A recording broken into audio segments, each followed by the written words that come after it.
ដល់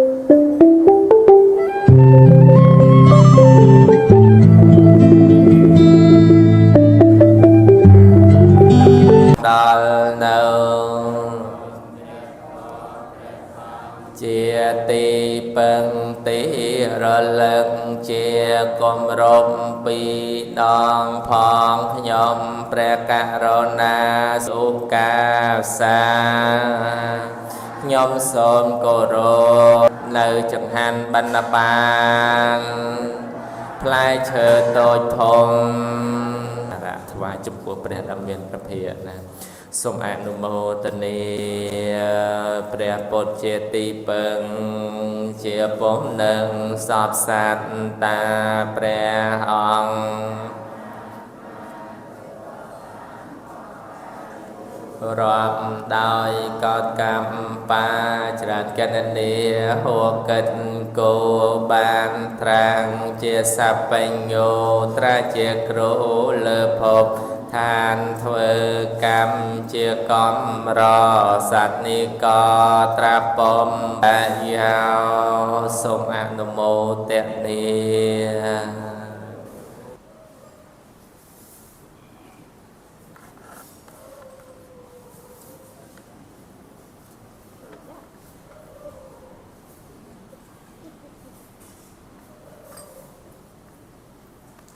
ចេញ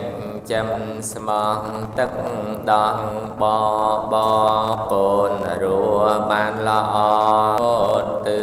ទៀនប្រែនរួចពីក្លៀនព្រោះទៀនរំ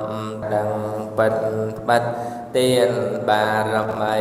ហើយកូនប្រោស្រីក៏បីចាំទុកកូនដឹងមង្គល38ជាកម្មអំព្រៃផុតភ័យអបាយទេយោទេយិកាឧទើឲ្យហើយអំពីលោកនេះរមែងសម្រេចផលដល់នាងដែលចែកឋានទៅកាន់បរលោកហើយដូច្នោះឯងចេតាំងបានទៅតាំងតមហੰ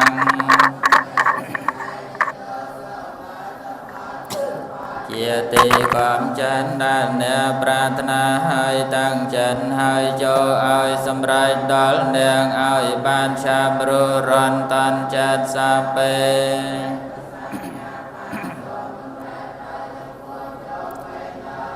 ចន្ទោបានរសោយថាដោយប្រច័នក្នុងថ្ងៃ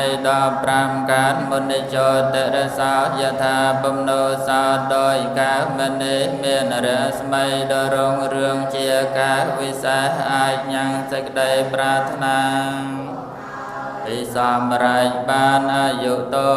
ពលតោធិរវណ្ណតោបដិភានតោអាយុជាអ្នកឲ្យនៅកម្លាំងជាអ្នកឲ្យនៅសម្បល់កាយជាអ្នកឲ្យនៅប្រាជ្ញាសុខੰសតិយតាមេធាវីសុខੰសោអតិកេញ្ឆតាំងសេចក្តីសងដល់អ្នកទានហើយរមែងបាននៅសេចក្តីសងនោមមកខ្លួនវែងអាយងតាថ្វាពលំវណ្ណੰសុខੰចបដិភានតោយុផងនៅកម្លាំងផងនៅសម្បល់កាយផងនៅសេចក្តីសោកផងដល់អ្នកទានហើយទីខាយុយសវាហន្តយានថយន្តោបបញ្ចតាមុខលោបានកើតក្នុងភពណានារមែងមានអាយុវែងក្នុងភពនោះសូមផលនៃចិនដែលជ្រះថ្លាក្នុងព្រះរតនត្រ័យនោផលចូលជាផលសម្រេចចូលជាផលសម្រេចសាធុមក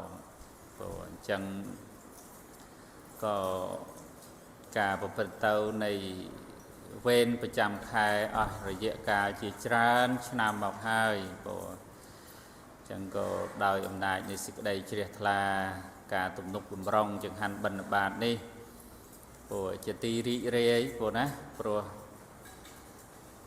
នឹកដល់ព្រះពុទ្ធឱវាទរបស់ព្រះសម្មាសម្ពុទ្ធព្រះអង្គទ្រង់បានពោលសរសើរអំពីគុណនៃទានដែលព្រះអង្គទ្រង់ថាបើសិនជាអ្នកទាំងឡាយឃើញអានិសង្ឃនៃការឲ្យទានដោយតថាគតអ្នកទាំងឡាយមិនបរិភោគមុនការឲ្យទានឡើយព្រោះទាននេះមានគុណក្រៃមែនទែនព្រោះជាមូលដ្ឋានដែលនាំឲ្យបានសម្រេចនៅគុណប្រយោជន៍ដ៏ឧត្តមឧត្តមមិនអាចខ្វះទានបានទេព្រោះមើលយើងធ្វើទានហ្នឹងទំនុកបំរុងញ៉ាំងនៅជីវិតន្ត្រីឲ្យបព្វជិតទាំងឡាយនឹងឯងបានរស់រានមានជីវិតអញ្ចឹងសំបីតែនេកខមៈបារមីណាខន្តិបារមីដតីទៀតដែលអាចសម្រេចបានដោយសារមានទាននេះឯងជាខាងដើមណាអញ្ចឹងហើយបានជា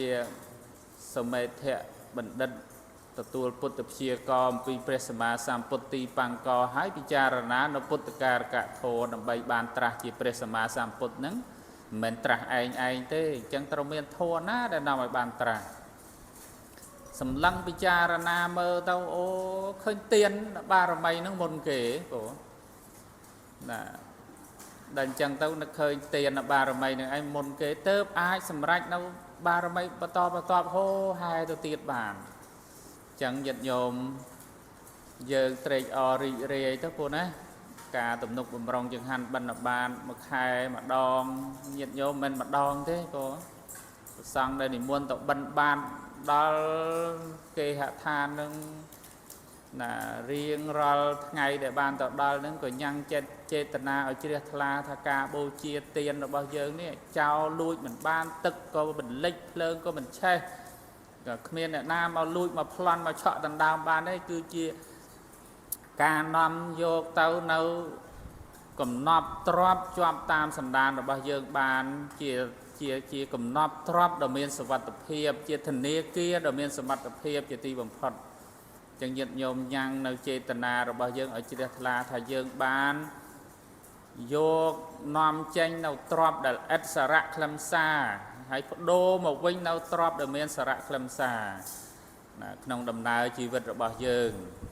ព្រោះអញ្ចឹងញ៉ាំងចេតនារីករាយជ្រះថ្លាថាអូអញបានឲ្យជីវិតដល់បព្វជិតសង្ឃអ្នកមានសិលណាបន្តទៅទៀតហើយអញ្ចឹងរីករាយជ្រះថ្លាព្រោះណាដើម្បីបានជាសេចក្តីសុខសេចក្តីចម្រើនទាំងអស់គ្នាព្រោះសូមអនុមោទនាចាត់ឧទ្ទិសនៅបុណ្យកុសលជូនដល់បុព្វការីជនមានមេត្តាបិតាជីដូនជីតា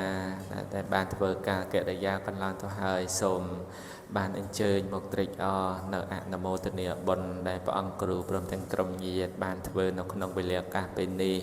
ដើម្បីឲ្យលោកបានដល់នៅសេចក្តីសុខសេចក្តីចម្រើនរួចចាកទុក្ខទាំងពួងដែលសូមអនុមោទនាអ៊ីទាំងវោញាតិណាងហោតសុខិតាហោនតញាតយោរីទានីចូលសម្រាប់មានដល់ញាតិទាំងឡាយសូមញាតិទាំងឡាយរបស់ខ្ញុំបានដល់នៅសេចក្តីសុខចរសូមជូនមគ្គផលចំពោះទៅដល់មេត្តាបិតាគុណគ្រូឧបជាយាចាគុណញាតិកា7សន្តានជីដូនជីតាលោកម្ចាស់ចែកឋានសូមជូនមគ្គផលកុសលកានសូមសុខសែនសានដល់ឋានផុតទុក្ខទេវាកន្ធ្វានិវេតយងសាពេលោកម្មហេយេសត្តារហេតុកាមេនុញ្ញងភោចនាងសាពេលភន្តមេមចេតាសាតែសូមអនុមោទនា